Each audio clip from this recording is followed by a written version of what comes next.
Sorry, madaldal ako.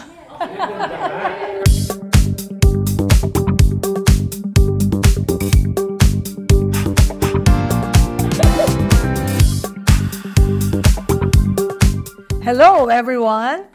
I'm Jocelyn Veres Fernando, pediatrician and lifestyle medicine. When I was a medical student, actually pre-med pa, we come from a business family. Ako lang yung nahiwalay. Nagtataka sila bakit ako lang nag-doktor. So, nakita ko na importante ang financial literacy. Why? At that time, walang nag-advise sa akin. I just learned lang through the years. It's important to save and to study. Kung kaya ng parents mo, mag-aral na sila about entrepreneurship or taxation, kahit kasama yun sa pag-aaral.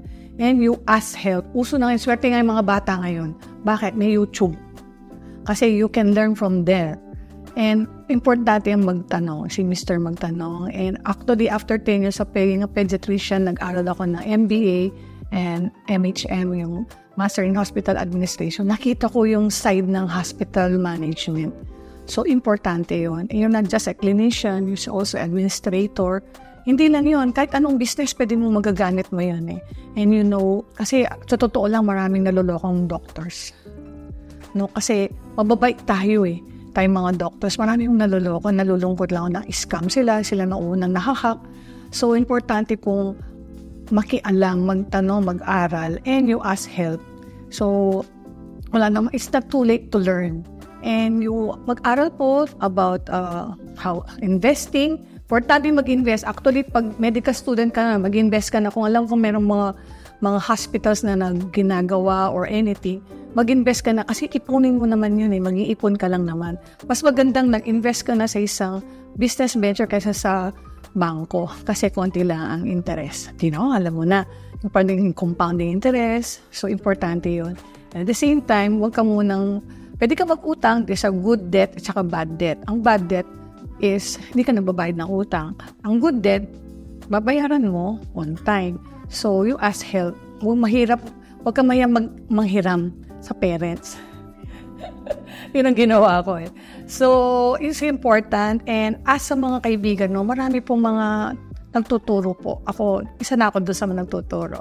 Another thing for sa financial literacy, actually, yung mga kakalimutan ng mga doctors kasi gusto nila mag-practice lang, clinician, o may magiging yung government doctor, o kaya yung uso ngayon mga bata ngayon, nagdo-duty.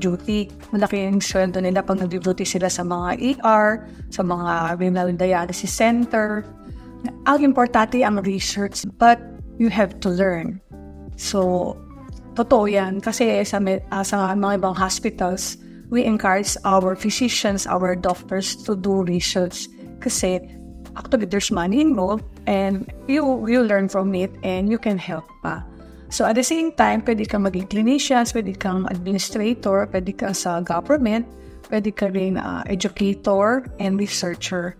So, yun. At the same time, businessman. Pwede naman yun. Basta within reason naman, hindi naman yung kunin mo lahat, no. Ang profession natin is service talaga. And may konting remuneration.